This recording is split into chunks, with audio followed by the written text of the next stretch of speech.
kuatkan hati. Negeri ini memanggilmu kawan. Belajar bergerak berbagi untuk negeri. Guru penggerak majukan pendidikan. Guru penggerak menghamba pada murid. Kreatif rancang pembelajaran. Hargai potensi, tingkatkan prestasi. Lahirkan profil pelajar Pancasila. Belajar bergerak berbagi untuk negeri. Kita menjalin kolaborasi. Belajar bergerak berbagi untuk negeri. Demi bakti pada Ibu Pertiwi.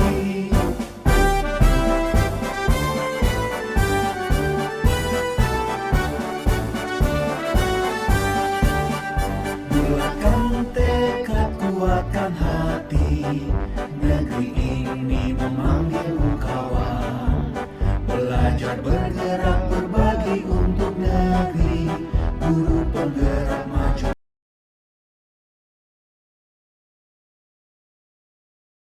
Assalamualaikum warahmatullahi wabarakatuh. Setelah kita istirahat, kita lanjutkan sesi yang ketiga pada acara kita ini.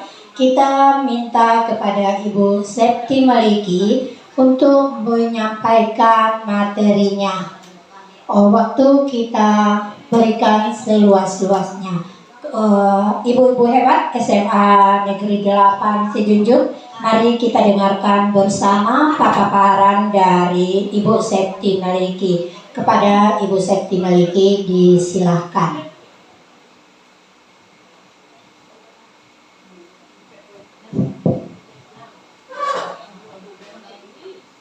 Bismillahirrahmanirrahim. Assalamualaikum warahmatullahi wabarakatuh.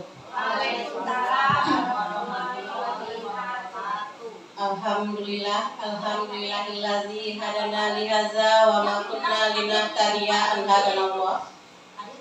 Pertama dan utama sekali, marilah kita sama-sama memanjatkan rasa puji dan syukur kehadirat Allah Subhanahu wa taala, karena atas berkah limpahan rahmat dan karunia-Nya kita bisa berkumpul di dalam ruangan majelis guru ini dalam rangka berbagi praktik baik. Dan selawat beriringkan salam marilah kita sama-sama kirimkan kepada junjungan alam, yakninya Nabi besar Muhammad SAW, yang telah membawa umatnya dari alam kebodohan kepada alam yang penuh dengan ilmu pengetahuan. Dan mudah-mudahan kita bisa mencontoh dan mentawadani apa yang beliau lakukan. Baiklah Bapak dan baiklah ibu-ibu guru hebat SMA 8 Sijunjung. Pertama sekali terima kasih atas waktu yang telah diluangkan sehingga kami bisa belajar berbagi.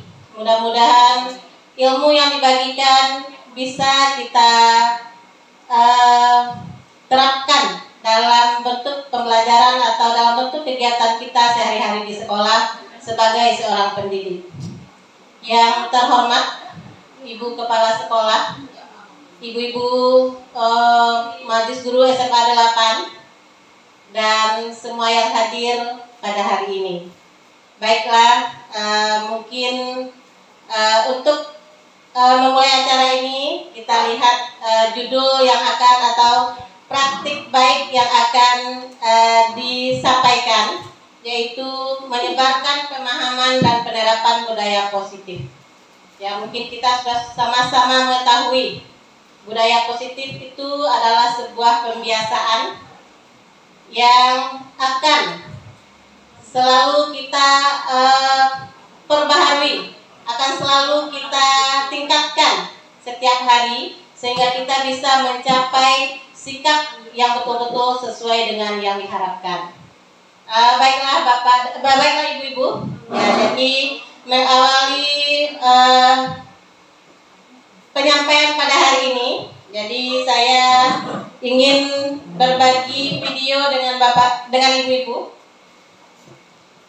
Ya, jadi kita akan nonton video. Sebentar.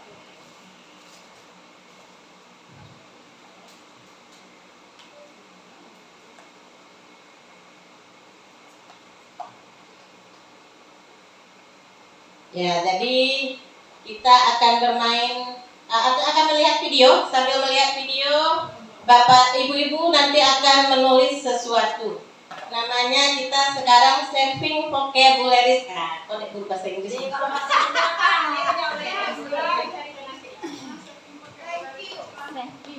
Ya, nanti ibu-ibu bisa menulis di kertas ini. Enak pakai bahasa Inggris.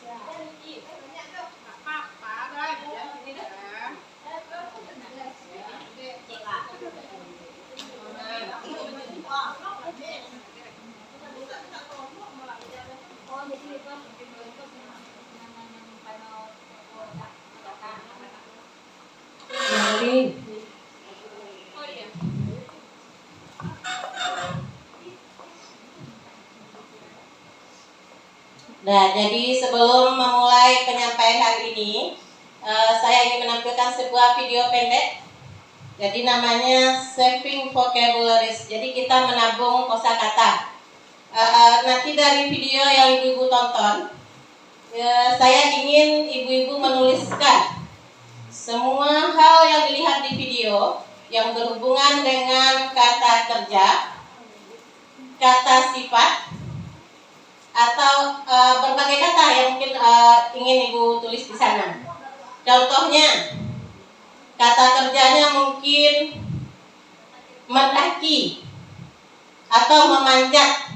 Kata sifatnya mungkin kasih sayang atau mungkin toleransi dan sebagainya. Kira-kira ibu paham dengan apa yang mau dilakukan sambil menonton video? Paham. Oke. Kita lanjut.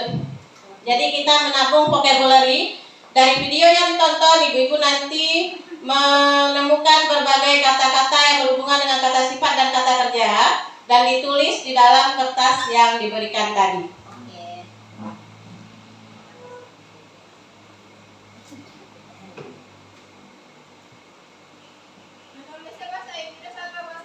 Bahasa Inggris saja, Mami.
Berarti ibu-ibu sudah menonton videonya.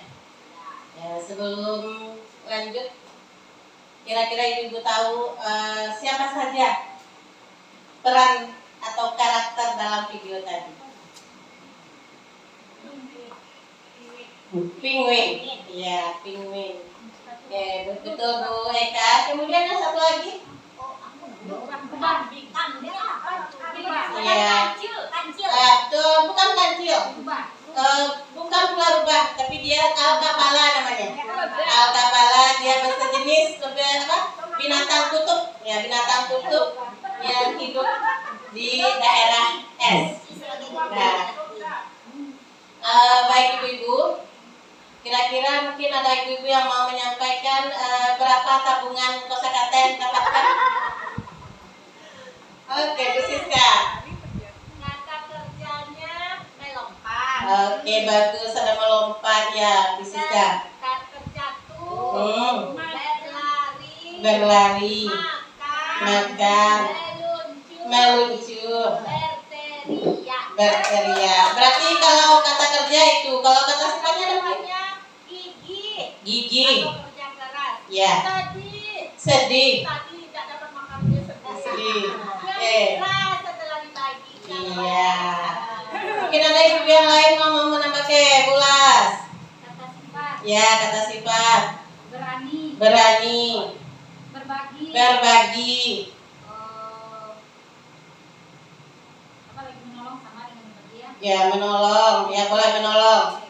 Menolong. Ya, ada tunjuk tangan ya. Terbang. Ya, terbang melesat cepat. Oke, ditambahkan. Sifatnya ada tadi dia ditinggal. Ditinggal, dia sedih. Bu Meli ingin menambahkan. Oh iya, kata benda kayaknya yang Miss Nah, kata benda. salju. Ya, salju. Buah-buahan itu apa tadi? Buah-buahan tadi ya, anggur ya, grapes ya, kayak anggur. Iya. Nah, oke, berarti dari ibu yang sudah punya tabungan kosakata tadi, kira-kira mengapa memilih alasan itu dari video yang ditayangkan? Kenapa memilih kata-kata berani, kerja keras, ada kata-kata berlari dan sebagainya? Ada mungkin yang bisa menyampaikan alasannya? Apa kira-kira pesan dari kata-kata yang kita dibacakan oleh seluruh kawan-kawan tadi? Kira-kira apa pesan yang bisa kita ambil di sana? Dari video yang kita tonton itu kita melihat bahwa hal-hal tersebut bisa terjadi dalam kehidupan kita seharian. Iya, Di mana kita betul, sedih, Andi. di mana kita tinggal, di mana kita terhibur, Ya. di mana kita berani, kemudian Ya. di mana kita berbagi dengan orang lain. Oke, betul sekali Bu Ande. Jadi apa yang dilakukan dalam video tadi itu adalah hal yang terjadi dalam kehidupan kita sehari-hari.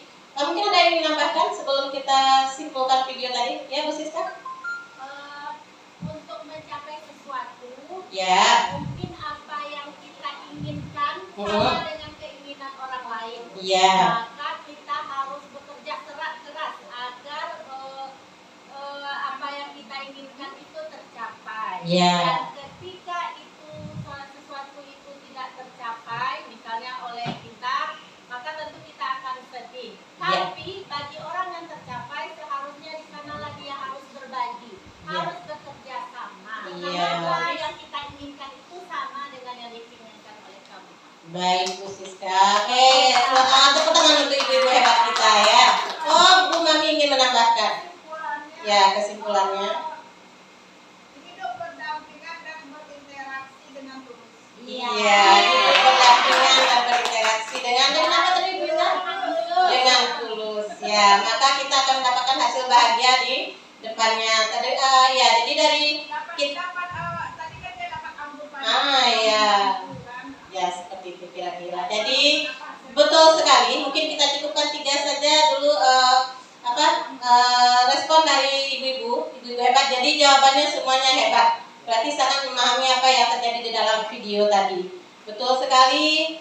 Dan apa yang kita lihat di video itu tidak akan mustahil, akan selalu terjadi di dalam kita berperan sebagai seorang pendidik. Ada kesabaran di sana, Ketika kita sabar dan sabar, maka kita akan memetik hasil yang membahagiakan di ujungnya. Ya, mungkin seperti apa yang disampaikan oleh para ulama, kalau tidak tangan ini yang akan membawa kita ke surga, mungkin tangan yang satunya lagi. Amin. Baiklah Bapak dan Ibu, terima kasih atas responnya. Kita lanjut. Ya, jadi kita berbicara tentang budaya positif. Budaya positif merupakan perwujudan dari nilai-nilai atau keyakinan universal yang diterapkan di sekolah. Budaya positif dapat mendorong murid untuk mampu berpikir, bertindak, dan mencipta sebagai proses memerdekakan dirinya sehingga mampu mandiri dan bertanggung jawab. Jadi, melalui proses yang kita lakukan, seandainya kita menanamkan selalu budaya-budaya yang positif kepada anak-anak didik kita, maka mudah-mudahan apa yang mereka lakukan mulai dari mereka mampu berpikir, mampu bertindak, dan mampu mencipta sebagai proses memerdekakan dirinya sehingga mereka bisa menjadi murid-murid yang mandiri dan bertanggung jawab. Jadi mungkin setiap hari kita harus selalu membiasakan, atau mungkin kita mulai dengan memodelkan dulu dari diri kita dulu. Kita setiap hari melakukan hal-hal yang positif sehingga kita menjadi contoh bagi murid-murid kita. Sehingga ketika murid-murid sudah mencontoh, maka dia akan menjadi budaya positif bagi diri mereka sendiri, sehingga mereka mandiri untuk melakukan hal-hal yang positif dan menjadi orang-orang yang bertanggung jawab. Ya, lanjut.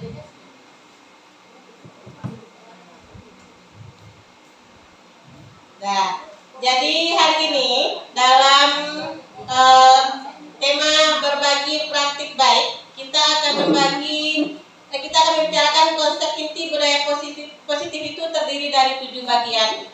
Yang pertama yaitu perubahan paradigma belajar, yang kedua disiplin positif, kebutuhan dasar manusia, motivasi perilaku manusia, posisi kontrol guru, keyakinan kelas, dan segitiga restitusi. Kita lihat dulu satu persatu. Yang pertama, pembelajaran dengan paradigma baru. Ya, jadi pembelajaran dengan paradigma baru berarti kita punya paradigma yang lamanya. Mungkin ibu-ibu ada yang bisa memberikan pendapatnya, kira-kira paradigma lama itu seperti apa? Ya, salah satu budaya positif yang akan kita kaji adalah pembelajaran dengan paradigma baru. Berarti pasti ada yang lamanya. Ya, paradigma pembelajaran baru. Berarti ini adalah salah satu konsep baru yang muncul sebelum adanya yang lain. Kira-kira apa? Ya, ada yang mungkin ibu-ibu yang bisa memberikan pendapatnya. Apa kira-kira yang lamanya? Ya, Bu Siska? Kalau paradigma lama itu pembelajaran itu guru yang mengatur. Iya, berarti pembelajaran terpusat kepada guru atau teacher center. Oke, bagus Bu Siska? Ya. Kemudian kalau ingin menertibkan anak, maka anak harus disiplinkan, dibuat peraturan. Ya, kita punya peraturan, ada peraturan. Ada yang lain mungkin yang menambahkan selain Bu Siska? Apa kira-kira paradigma pembelajaran yang lama sehingga muncul ada paradigma pembelajaran yang baru? Kita biasanya mendisiplinkan anak dengan peraturan. Kita biasanya mengajar dengan berpusat kepada guru. Nah, mungkin hanya Bu Siska dulu yang mau menyatakan. Ya, jadi setelah mungkin ada pembelajaran, maka muncullah teori baru yang disebut dengan paradigma pembelajaran dengan paradigma baru. Pembelajaran yang merupakan pembelajaran yang datang berdasarkan prinsip pembelajaran berdiferensiasi. Berarti kita menganggap murid kita itu berbeda-beda, memiliki kemampuan yang berbeda-beda dan memiliki keunikannya masing-masing. Maka kita butuh menyiapkan membentuk pembelajaran yang juga berbeda-beda sesuai dengan keunikan dan kemampuan mereka masing-masing. Ya, maka muncullah dia seperti bagiannya itu profil pelajar Pancasila. yang di dalamnya ada 6 bagian dari profil pejabat sosial itu. Yang pertama adalah bertakwa kepada Tuhan Yang Maha Esa dan berakhlak mulia. Kemudian berkebinekaan global, gotong royong, kreatif, mandiri, inovatif. Jadi yang diharapkan oleh pembelajaran dalam paradigma baru ini adalah munculnya murid yang berprofil pelajar Pancasila yang nanti akan tumbuh di sana sikap gotong royong, taat kepada Tuhan Yang Maha Esa dan memiliki akhlak mulia serta kreatif. Ya. Kemudian berwawasan global atau berkebinekaan global. Yaitu yang pertama tentang pembelajaran paradigma baru. Berarti mungkin harapan kita adalah dengan adanya bentuk perubahan cara pembelajaran ini, kita bisa berangsur-angsur untuk melakukan apa yang diharapkan oleh tuntutan pendidikan kita, yaitu menggunakan cara baru dalam menuntun dan membimbing peserta didik kita atau murid-murid kita. Tadi contohnya mungkin berdiferensiasi dan sebagainya, atau mungkin pembelajaran tidak lagi berpusat kepada guru seperti apa yang disampaikan Bu Siska. Kemudian disiplin tidak satu arah, berarti kita membuat keyakinan kelas. Baik, lanjut kepada Ibu. Yang kedua, disiplin positif. Jadi disiplin positif adalah pembiasaan-pembiasaan, sebuah sikap yang perlu kita biasakan setiap hari, tapi disiplin yang kita bentuk untuk membuat anak kita menjadi melakukan hal-hal yang positif dalam bentuk nilai-nilai kebajikan universal dan memiliki motivasi dalam diri menuju perubahan perilaku ke arah yang lebih baik. Jadi mungkin seperti ini di sini kita menginginkan anak-anak kita itu memiliki disiplin bukan karena orang lain, tapi karena muncul dari dalam dirinya sendiri, atau disiplin yang mereka lakukan karena memang ada motivasi dari dalam diri. Ya, walaupun mungkin tidak kita abaikan, kita butuh dukungan motivasi dari pihak lain agar kita bisa melakukan atau menjalankan kedisiplinan. Itu mungkin tentang disiplin positif. Lanjut yang ketiga, kebutuhan dasar manusia.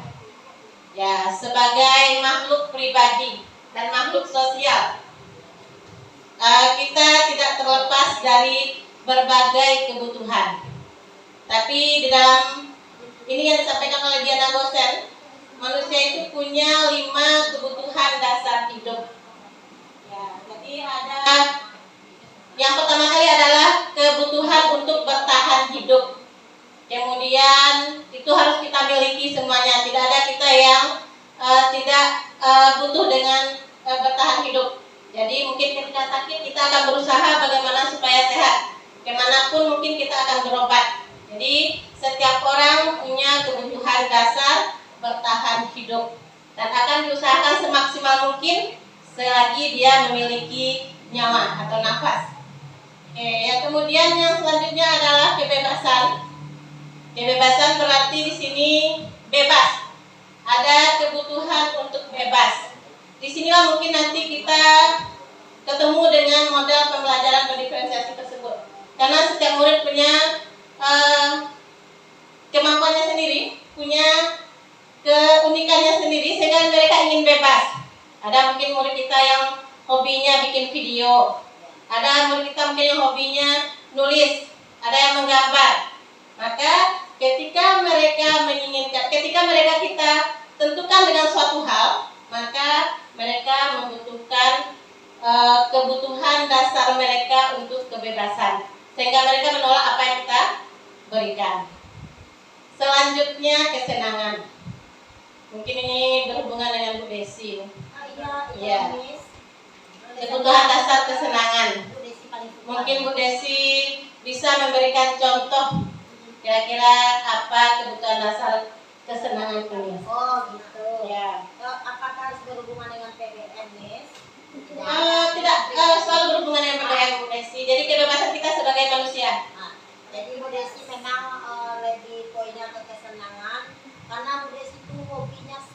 Ya, shopping. Dengan Ya. shopping tuh pikiran Bu Desi jadi terbuka Hmm. dan merasakan perasaan yang sangat nyaman. Iya. Kemudian apa lagi Bu Desi? Timbul kepuasan dalam Kepuasan dalam diri. Berarti Bu Desi sudah memenuhi kebutuhan akan kesenangan. Ya, biasanya pagi diawali dulu dengan snacking. Iya. Ya, jadi memang seperti itu adalah kebutuhan kesenangan. Jadi setiap kita punya kebutuhan masing-masing yang perlu dipenuhi. Ya, maka Bu Desi mencontohkan ketika dia butuh snacking, Iya. butuh shopping, Iya. maka dia ingin memenuhi kebutuhan akan kesenangan. Ya, mungkin ibu-ibu lain ada, mungkin Mami, Bu Wiza, kasih sayang. Ingin minta contoh dari Bu Wiza ini, kira-kira kebutuhan akan kasih sayang itu seperti apa? Sesuatu yang baru. Ya, Beka. Kembali sesuatu yang baru. Ya, kalau kasih sayang itu mungkin bagaimana perwujudan kita untuk saling menyayangi antar sesama. Apakah sesama teman, Ya. atasan bawahan, Ya. sesama siswa. Ya. Terima kasih Bu Wiza. Berarti ya, tangan untuk Bu Wiza. Karena kita setiap harinya mulai dari pagi mungkin sampai asar, bahkan bergaul di sekolah dengan teman, dengan atasan, dengan bawahan, kemudian dengan murid terutama. Jadi kita selalu akan berinteraksi. Maka kita akan memenuhi kebutuhan kita, kebutuhan kasih sayang, dan bisa diterima oleh orang yang kita saling berinteraksi. Sehingga tercipta rasa nyaman dimanapun kita berada. Itu mungkin tentang kasih sayang. Yang terakhir, penguasaan. Kira-kira ibu mana yang mau memberikan contohnya? Ya Bu Eka? Silakan Bu Eka. Pandai masak. Misalnya penguasaan ingin meningkatkan prestasi, misalnya Ya. keahlian, Ya. ditonjolkan, atau istilahnya ini membuat sesuatu yang istilahnya terprestasi lah. Ya, ingin beda dari orang lain ya. Jadi inilah hasil kita ya Beka. Jadi dari belajar dan belajar kita ingin menunjukkan ini dia saya punya penguasaan tentang sesuatu. Baik Bu Eka, berarti ibu-ibu semua hebat ya. Sudah sangat paham dengan kebutuhan dasar manusia yang harus selalu dipenuhi, dan ketika itu tidak terpenuhi maka kita akan merasakan ketidaknyamanan, mungkin bisa berbuat kejahatan, berbuat hal-hal yang negatif. Oke, lanjut. Nah, ini tadi dia penjelasannya yang sudah kita jelaskan, yang sudah dijelaskan oleh ibu hebat tadi. Ada bertahan hidup, kita butuh makanan, pakaian, tempat tinggal, keamanan dan kesehatan. Kemudian kasih sayang, ada rasa diterima, rasa dipedulikan, berbagi, bekerja sama, dan menjadi bagian dari kelompok kita. Kebebasan, mandiri, memiliki pilihan, mencoba hal baru, dan mampu mengendalikan arah dirinya.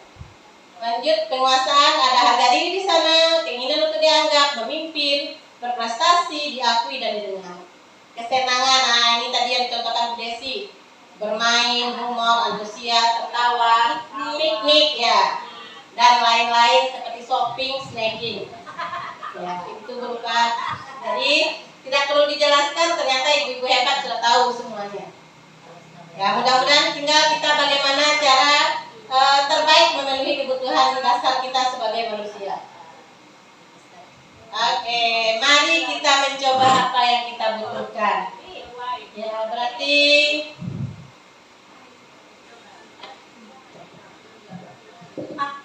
Paket visi jadi ini kita akan mencoba apa yang kita butuhkan.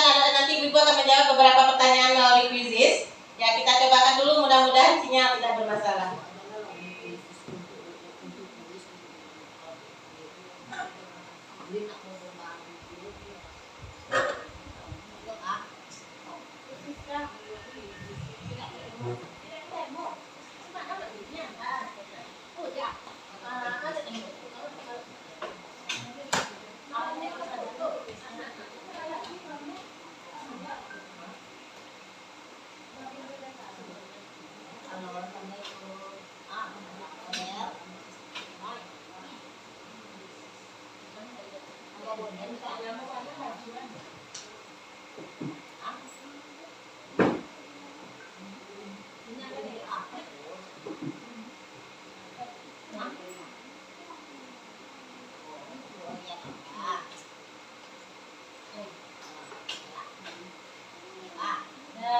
Ibu sudah bersama HP-nya masing-masing? Ya, rasa juga Bapak. Oke, kita mulai menunggu peserta. Kita gabungkan dulu.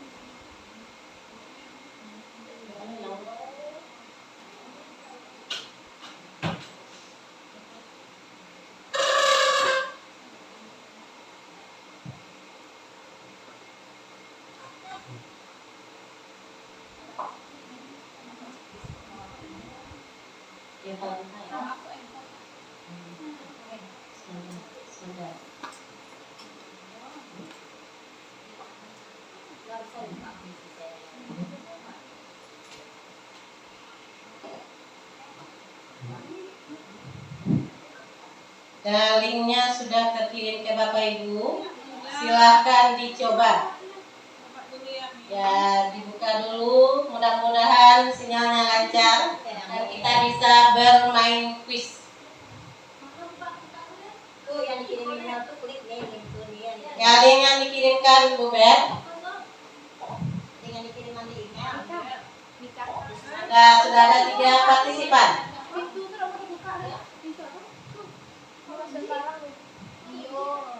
Kita masih menunggu partisipan yang lainnya. Oke, 4 partisipan. Selanjutnya masih ditunggu. Ada Bu Las di sana, ada Bu Merli, ada Mami Biza dan Bu Siska. Oke, sudah ada 7 partisipan. Oke, masih ada yang 8 partisipan. Kita tunggu dulu supaya kita bisa ikut bermain game semuanya. Bukan bermain game, menjawab pertanyaan melalui quiz.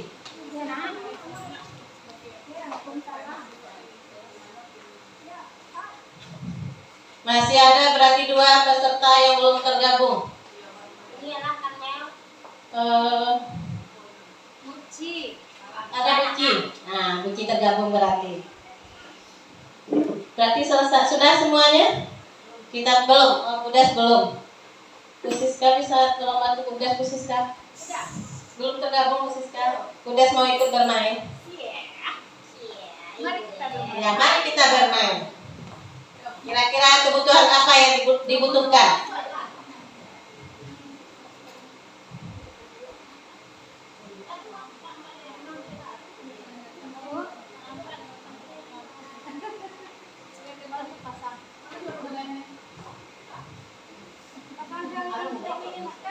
Belum mulai, masih menunggu Bu Des. Ya, belum diklik Buci. Bisa Bu Siska? Oh, nggak bisa. Oke, berarti kita mulai saja bermain. Kita start.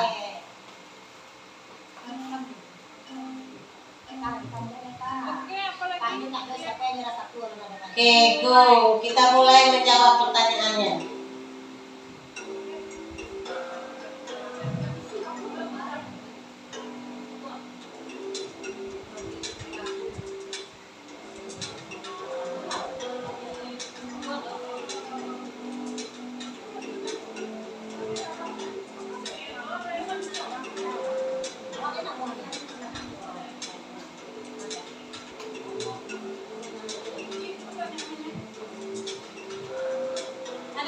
Ada 5 pertanyaan. Ada di kanan nih. Di kanan Bu Dewi.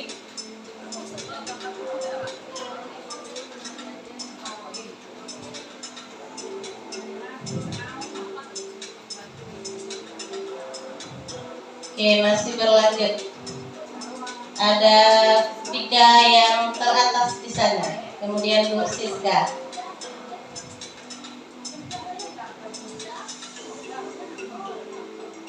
Bu Siska terkalahkan.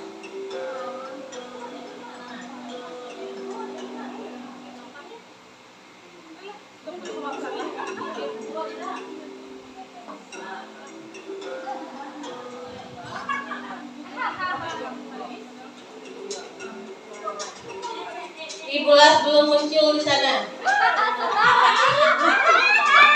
Ya, Bu Siska sudah selesai.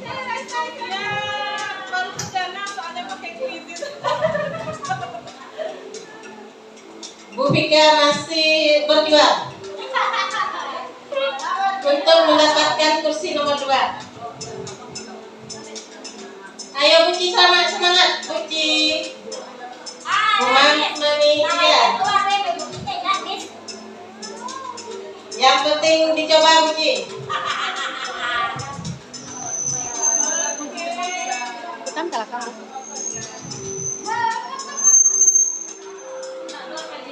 Lang.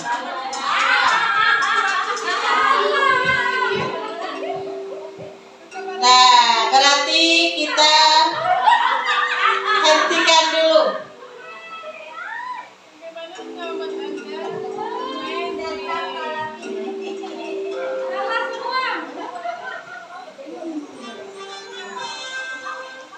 Ya, Busiska menjadi pemenang pertama, diikuti oleh Bu Pika dan Bu Wiza.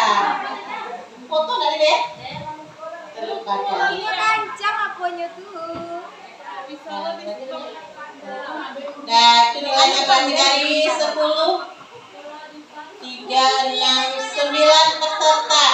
Berarti Bu Siska betul semua, Bu Pika salah 1, dan Ibu Wiza salah 2, Bu Las juga salah 2, Bu Ci betul 1, Bu ya, kemudian Bu Pep betul 1, dijawab 2, betul 1. Kemudian Bu ya betul 1 juga, dijawab 1, betul 1. Dan terakhir Bu Meli itu betul, dijawab semua, betul 1.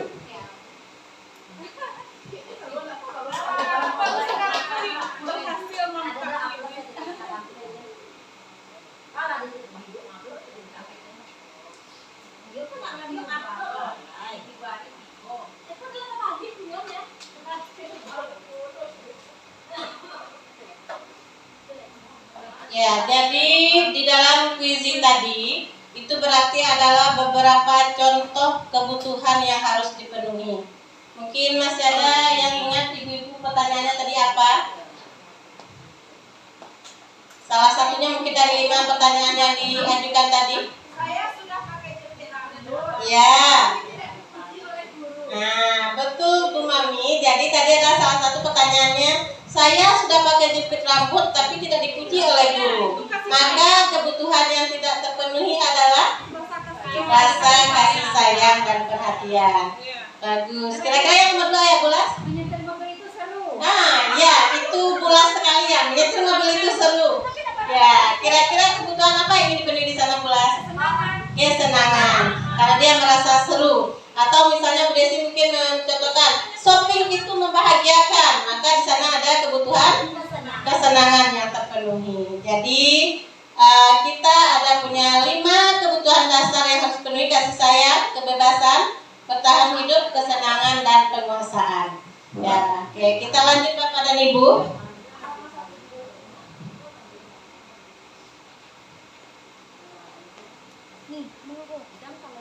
Ya, kemudian motivasi perilaku manusia.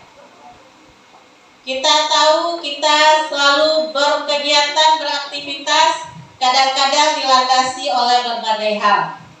Ya, jadi ada namanya motivasi. Apa yang membuat kita melakukan hal tersebut? Yang pertama adalah motivasinya menghindari hukuman atau ketidaknyamanan.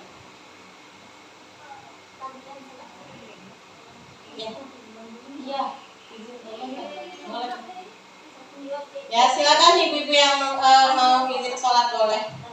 Ya.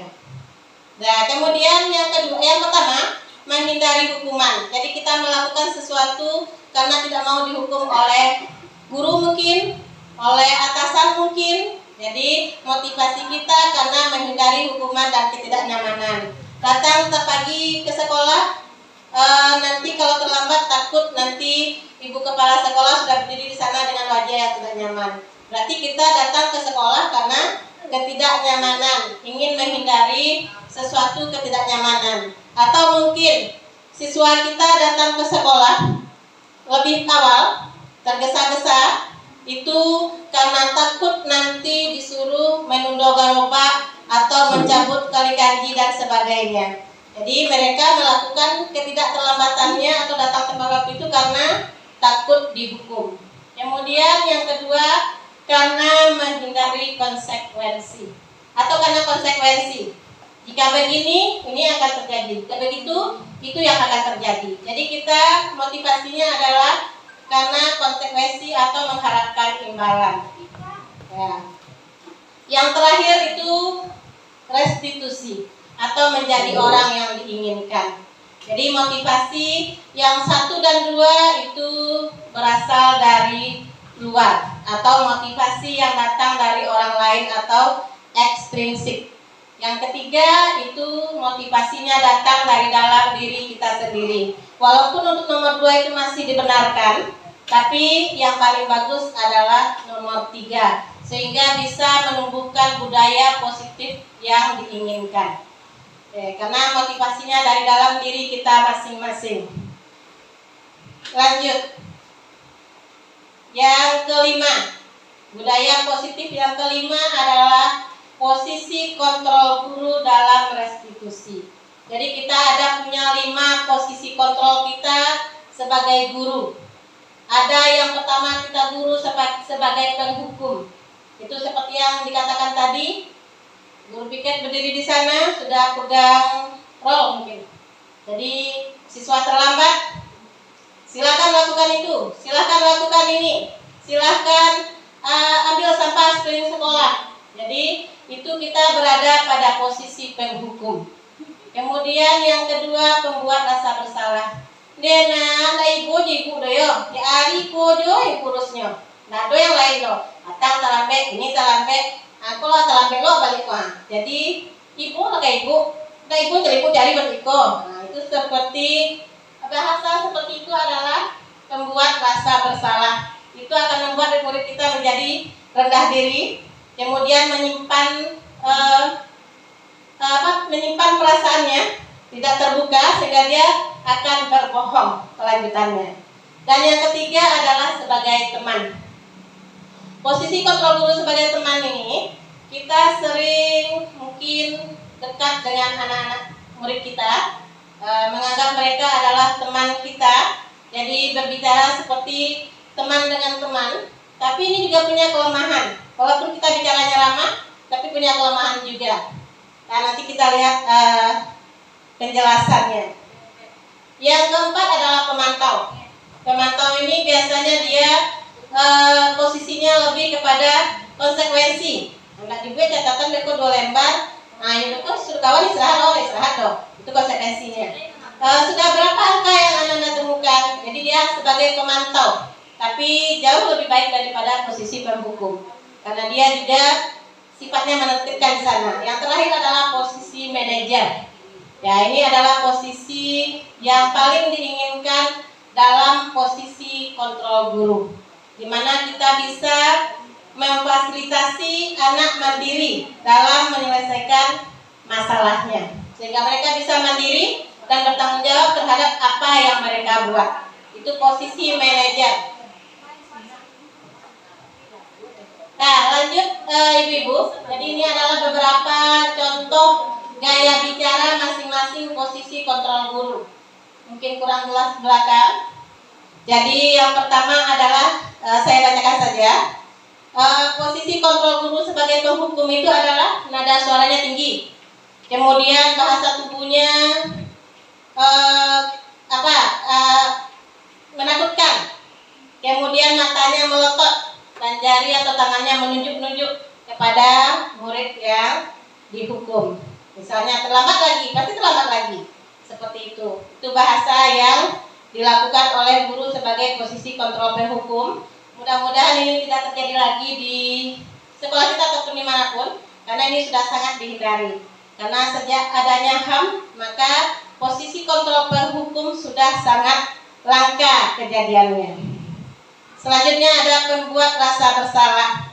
Ini nada suaranya memelas, halus, sedih. Bahasa tubuhnya merapat kepada anak.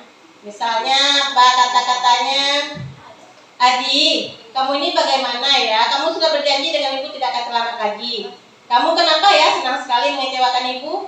Jadi ada di sana kata-kata kecewa. Itu adalah posisi kontrol guru sebagai pembuat merasa bersalah. Anak-anak yang di prosesnya merasa bersalah dengan apa yang mereka lakukan, sehingga kadang-kadang mereka ujung-ujungnya berbohong. Ya, itu yang selanjutnya kata-kata yang sering keluar dari posisi kontrol guru yang kedua, pembuat merasa bersalah. Selanjutnya sebagai teman, nada suaranya ramah, akrab, bercanda, bahasa tubuhnya merapat pada murid dengan mata dan senyumnya yang jenaka. Adi, ayolah, bagaimana sih kamu? Kemarin kamu kan sudah janji ke bapak, kenapa terlambat lagi? Sambil tertawa ringan mengatakannya. Itu adalah posisi kontrol sebagai teman. Tapi ketika kita tidak bisa menjadi teman mereka lagi, tidak bisa berposisi sebagai teman, maka mereka akan menjauhi kita, sehingga kontrol positif tidak berlaku lagi. Itu yang posisi teman. Lanjut dengan posisi berikutnya adalah posisi sebagai pemantau. Nah, jadi ini dia berhubungan dengan konsekuensi. Kamu terlambat 15 menit. Apakah kamu sudah mengerti konsekuensi yang harus dilakukan bila terlambat? Itu adalah bahasa dari kontrol guru yang keempat sebagai pemantau. Lebih sering menghubungkan dengan konsekuensi dan angka-angka. Terakhir, sebagai manajer, ya, nada suaranya halus, nada suaranya tulus, bahasa tubuhnya tidak kaku, kemudian mendekat kepada muridnya. Adi, apakah kamu mengetahui jam berapa sekolah dimulai? Tahu Pak, jam 7. Ya, jadi kamu terlambat ya. Kira-kira bagaimana kamu memperbaiki masalah ini? Jadi dia menyelesaikan dengan cara pendekatan yang bisa membuat murid bisa mandiri untuk menyelesaikan masalahnya dengan menyatakan keyakinan yang telah disepakati. Baik, itu kontrol posisi sebagai 5 posisi kontrol guru. Ini adalah tabelnya. Jika dihubungkan dengan motivasi tadi, maka kontrol posisi sebagai teman, sebagai penghukum, dan pembuat rasa bersalah adalah kontrol yang identitasnya gagal. Jadi itu tidak boleh kita lakukan, karena akan membuat murid kita menjadi murid yang gagal, yang tidak bisa untuk menjadi siswa yang mandiri dan bertanggung jawab. Kemudian yang berikutnya adalah teman dan pemantau. Posisi ini juga kontrol dari luar, tapi lebih bagus dari penghukum dan pembuat rasa bersalah, karena ini melalui kesepakatan. Jadi termasuk identitas yang berhasil atau sukses. Ya, jadi yang gagal adalah posisi kontrol penghukum dan posisi pembuat rasa bersalah. Sementara kalau posisi kontrol teman dan pemantau itu termasuk identitasnya sukses, tapi yang diinginkan adalah posisi kontrol sebagai manajer. Ya, itu mungkin Bapak Ibu tentang posisi kontrol. Kita lanjut dengan keyakinan kelas. Keyakinan kelas. Ini juga bahasa baru yang kita dengarkan, bahasa baru untuk kita sekarang. Kalau dulu biasanya sebelum kita mengawali pembelajaran di awal semester, maka kita akan membuat tata tertib belajar bahasa Inggris, tata tertib belajar fisika. Ya, apakah Bu Dewi juga pernah mencobakan hal yang seperti itu? Ya, ditulis. Kalau sekarang kira-kira Bu Dewi punya pendapat lain dengan tata tertib kita? Ya, kalau dulu kita bikinnya tata tertib, namanya tata tertib pembelajaran. Kalau sekarang lebihnya sama dengan di awal pembelajaran. iya. Berarti kalau sekarang ada perubahan tentang bagaimana kita akan membuat anak menjadi disiplin. Ya, itulah yang disebut dengan keyakinan kelas. Bentuknya seperti peraturan, tapi dibicarakan bersama dengan siswa. Ya. Jadi keyakinan kelas itu adalah merupakan kesepakatan kelas yang diyakini bersama guru dan murid-murid dengan harapan dapat meningkatkan Keyakinan kelas berupa pernyataan universal dibuat dalam bentuk positif, tidak abstrak, tidak boleh terlambat. Nah, itu tidak boleh terlambat. Kira-kira itu keyakinan kelas atau peraturan? Peraturan. Kira-kira bahasa apa yang bisa kita gunakan agar dia menjadi sebuah keyakinan kelas? Kalau tadi tidak boleh terlambat, kira-kira kalau kita jadikan dia menjadi sebuah keyakinan kelas, apa bentuk bahasanya? Iya, Bu Dewi? Datang ke sekolah tepat waktu. Ya, atau menghargai diri sendiri itu lebih baik. Ya, karena dia termasuk disiplin yang menghargai diri sendiri. Jadi dia bersifat abstrak, kemudian mudah dipahami, tidak dibutuhkan banyak-banyak agar bisa dilakukan atau dilaksanakan. Itu keyakinan kelas. Ini yang sudah saya coba terapkan, pembuatan keyakinan kelas di fase E1.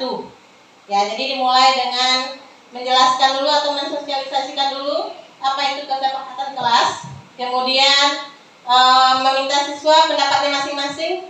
Ini apa maunya kesepakatannya. Kemudian masing-masing siswa ke depan memberikan apa saran yang mereka lakukan. Kemudian ditempel di dinding. Kemudian kita kumpulkan menjadi satu keyakinan kelas. Jadi mungkin sebagian kita masih belum memiliki keyakinan kelas. Sebelum pembelajaran dimulai mungkin atau sebelum awal semester dimulai, kita masih belum mengadakan kesepakatan dengan siswa-siswa kita. Mudah-mudahan kedepannya kita bisa menerapkan hal tersebut agar peraturan bisa menjadi keyakinan kelas dan tumbuh kesadaran siswa agar mereka mentaati keyakinan yang telah disepakati bersama. Oke, lanjut. Dan yang berikutnya, segitiga restitusi. Nah, ini adalah proses dialog yang dijalankan oleh guru atau orang tua agar dapat menghasilkan murid yang mandiri dan bertanggung jawab. Segitiga restitusi membantu murid memiliki tujuan, disiplin positif dan memperbaiki dirinya setelah berbuat salah. Jadi di sini adalah diinginkan posisi kontrol kita tadi. Mungkin ibu-ibu masih ingat tadi ada berapa posisi kontrol yang telah kita bahas? 5. Ya, jadi ada posisi kontrol yang 2 terakhir itu ya, mungkin bisa kita lakukan. Yang terakhir adalah yang kelima, posisi sebagai manajer. Yang keempat tadi posisi sebagai, berarti 3 ya, 3 pemantau, teman, dan manajer. Itu adalah posisi kontrol yang bisa kita terapkan untuk siswa kita. Tapi melalui proses yang 2 tadi, kita bisa nanti berada di posisi sebagai manajer dengan menggunakan segitiga restitusi seperti yang ada di dalam yang ada di depan. Yang pertama itu adalah ini menurut dosen. Yang pertama yang kita lakukan untuk segitiga ini adalah menstabilkan identitas. Jadi kalau siswa kita bermasalah, maka yang harus kita lakukan adalah memanggilnya, kemudian menstabilkan dulu identitasnya agar dia merasa tidak seperti orang yang terhukum. Apa bahasa yang bisa kita gunakan? Berbuat salah itu adalah manusiawi. Tidak ada manusia yang sempurna. Bapak Ibu tidak tertarik mencari siapa yang salah, tapi ingin mencari solusi. Kamu berhak merasa begitu. Jadi ketika kita punya anak yang bermasalah, maka agar dia stabil dulu, kita lakukan bahasa-bahasa yang seperti ini. Kemudian selanjutnya setelah stabil identitasnya, maka kita validasi tindakan yang salahnya. Ya, jadi mungkin ditanyakan, kamu pasti punya alasan mengapa melakukan itu. Kalau dia terlambat, mungkin kamu pasti punya alasan kenapa tadi kamu terlambat. Nah, selanjutnya, padahal kamu bisa melakukan hal yang buruk dan ini ya, Atau kamu patut bangga pada dirimu sendiri karena kamu telah melindungi sesuatu yang penting dari kamu. Jadi bahasa-bahasa ini kita gunakan ketika kita memvalidasi tindakan mereka yang salah. Yang ketiga, menanyakan keyakinan. Jadi tadi sebelum kita masuk ke posisi yang nomor 7, maka kita tadi ada keyakinan kelas atau keyakinan sekolah. Jadi ketika murid kita melakukan masalah, maka kita menanyakan dulu keyakinan apa kira-kira yang telah mereka langgar. Ya, mungkin ibu-ibu bisa mencontohkan sedikit kira-kira bagaimana cara menanyakan atau mencontohkan. Salah satu siswa kita bermasalah, lalu kita menanyakan hal yang nomor 3 untuk menanyakan keyakinan mereka dalam segitiga restitusi. Ada mungkin ibu-ibu yang bisa mengatakan, yang bisa mencontohkan.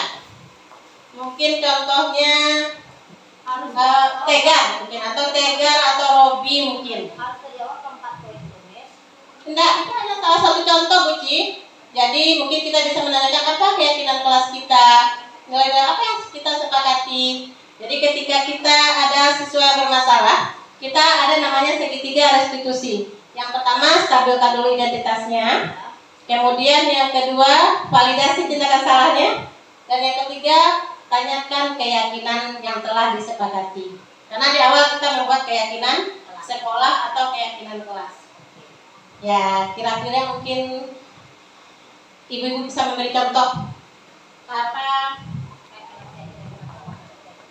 Yo, anggap murid kita di SMA 8 melakukan sebuah kesalahan atau membuat masalah. Maka ketika restitusi yang ketiga, segitiga restitusi yang ketiga, menanyakan keyakinan.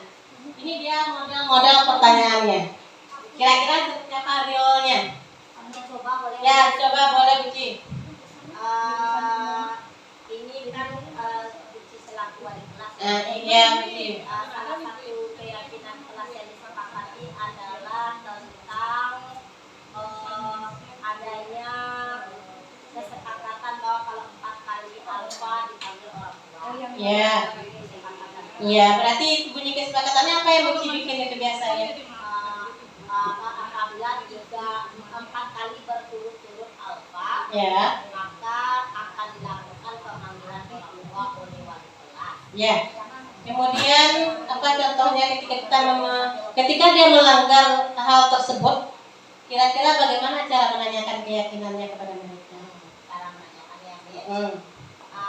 Tapi kebetulan Ya. karena sudah ada kesepakatan kelas itu tidak ada anak yang alfanya sampai 4 kali berturut-turut. Ya. Tapi hanya ada pernah kejadian 2 hari berturut-turut tidak hadir kemarin. Ya. Nah, jadi kemudian ditanyakan pada anak kenapa kok tidak minta izin. Alasan jawabnya karena kata ibu kalau orang tua yang tidak telepon itu tidak kasih izin. Memang begitu yang disepakati kemarin. Ya. Jadi kalau izin pakai di WA saja, tidak ada orang tua menelpon, maka Buci selaku wali kelas tetap menyatakan anak dalam kondisi alfa. Iya. Berarti Untuk menghindari terjadinya kecurangan dari anak-anak kita atau kebohongan dari anak-anak kita. iya. Berarti tadi Bu Ci punya keyakinan kelasnya awalnya memanggil orang tua bagi yang alfa lebih dari 4 kali. Ya. Menurut ibu-ibu yang lain, apakah ini termasuk peraturan atau keyakinan kelas? Ya. Bahasa yang digunakan oleh Bu Ci, apakah termasuk sebuah peraturan atau keyakinan kelas? Peraturan mungkin ya, karena di sana masih ada kata-kata memerintahnya. Ya. Kalau kita ubah dia menjadi sebuah keyakinan kelas, kira-kira apa bahasa yang lebih pas di sana? Minta solusinya. Ya, kira-kira apa bahasa yang lebih pas yang kita gunakan untuk menyatakan keyakinan kelasnya? Ya, mungkin semua kita saling menghargai ya.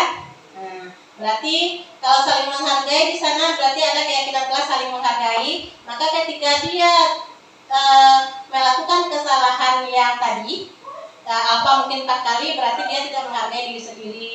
Maka dia telah melanggar keyakinan kelas.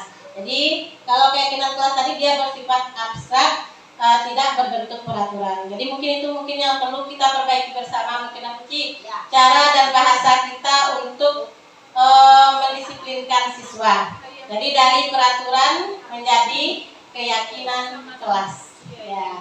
Oke, jadi inilah yang ketiga, menanyakan keyakinan. Dimulai tadi dengan stabilkan identitas, kemudian validasi tindakan yang salah, kemudian terakhir tanyakan keyakinan mereka, keyakinan yang telah disepakati. Lanjut.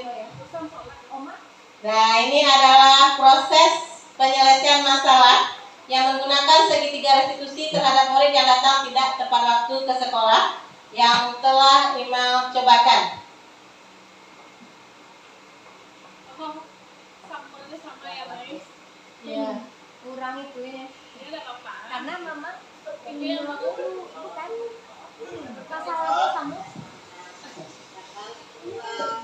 Tapi ada ini, tapi dibuat kan? Tapi ada yang berat. Yang masih kecil ada di setiap ini dalam sekali 8 Maaf Bu, sebenarnya saya tadi sudah sampai di waktu sekolah jam 7.30, tapi saya mau berdulu di warung. jadi paham di ruang sekolah kemudian tapi kalau boleh tahu rasanya kira-kira apa disabda Iya, batang. Tadi saya tidak sempat sarapan Bu, karena bangun kesiangan. Rencananya saya sarapan pas istirahat aja Bu, tapi tiba di sekolah terus saya keroncongan dan hampir dulu di warung. Kalau Beli, yo kok itu apa pun tidak dengan keyakinan kira-kira keyakinan mana yang perlu kita Hargai diri sendiri dan datang tepat waktu Bu. Iya Bu. menurut saya kira-kira apa yang bisa datang tepat waktu. Saya berusaha untuk kembali ke kelas sholat subuh Bu. Berarti biasanya sampai waktu kembali. Iya Bu. Jadi besok kalau misalkan ada kembali kira-kira saya tidak akan bisa mendapatkan segala Ada Bu, ibu saya. kapan kakak mau bertahan itu agar bisa membangun pekerjaan atau mengatur tidak bisa. Nanti saya bicarakan sama dia setelah pulang sekolah nanti Bu. Nanti kakak akan bicara dengan ibu. Kemudian menurut kakak apa lagi tidak yang perlu diusahakan ya bisa datang terlambat. Ada Bu. Kalau tidak sempat makan di rumah, saya bawa bekal ke sekolah Bu. Sekolah. Iya Bu. Kemudian makannya Makannya di sekolah Bu. misalkan saya terlambat ya. Baik saya berarti saya tahu saya juga sekolah yang di warga kemudian usaha untuk kata lagi lambat sekolah yang akan menyekan adalah itu. Iya Bu. Terima kasih sudah mau berusaha untuk besok mengubah diri atau besok selamat lagi. Sekarang silakan masuk ke kelas. Baik Bu, terima kasih Bu. Ya. Ya, jadi itu adalah tadi contoh penerapan segitiga restitusi yang dicobakan ketika ada siswa yang terlambat. Jadi dimulai dengan memvalidasi tindakan salahnya, kenapa dia terlambat, berarti dia punya alasan. Kemudian ditampilkan identitasnya dulu, kemudian memvalidasi tindakan salahnya, yaitu mungkin datang terlambat itu karena berbagai alasan. Terakhir kita tanyakan keyakinan atau kesepakatan kelas yang disepakati. Sehingga dengan kita lakukan hal tersebut berulang kali, mungkin kita bisa menerapkan perilaku positif kepada murid-murid kita. Jadi dengan menerapkan segitiga restitusi menggunakan posisi kontrol sebagai manajer di akhirnya. Nah, lanjut mungkin ini contoh refleksinya sedikit.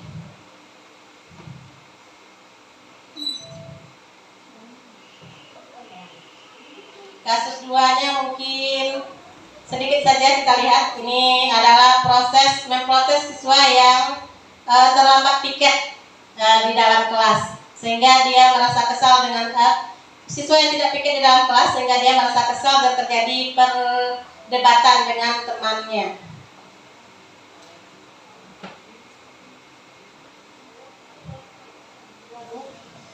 Tahu kenapa kasus ini?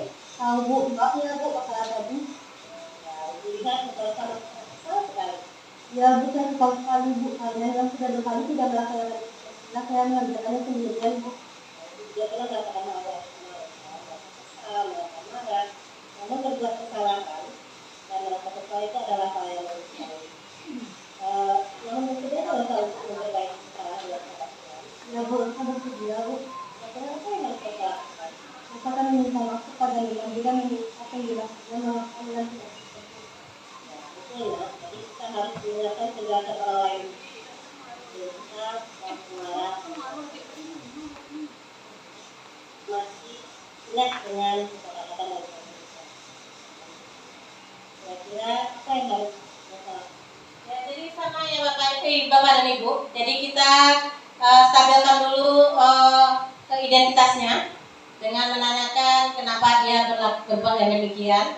Kemudian kita validasi tindakan salahnya. Kalau mungkin setiap orang bisa melakukan hal tersebut, bisa marah, bisa kesal dan sebagainya. Terakhir baru kita tanyakan keyakinan dan kesepakatan yang telah kita sepakati bersama. Jadi katanya kesepakatan tentang menghargai dan menghormati orang lain. Itu yang telah dilanggar oleh Rosa. Ya. Jadi itu adalah bentuk praktek dari segitiga restitusi yang sudah saya cobakan kepada siswa. Ya, ini sedikit satu saja. Selesai.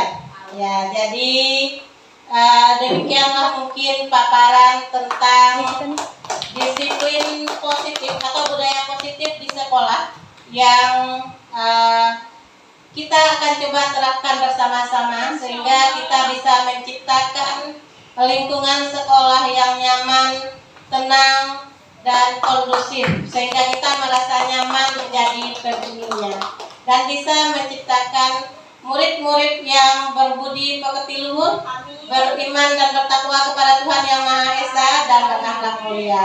Terima kasih atas segala perhatian Bapak dan Ibu. Ya, wabillahi taufiq wal hidayah. Wassalamualaikum warahmatullahi wabarakatuh. Waalaikumsalam warahmatullahi wabarakatuh.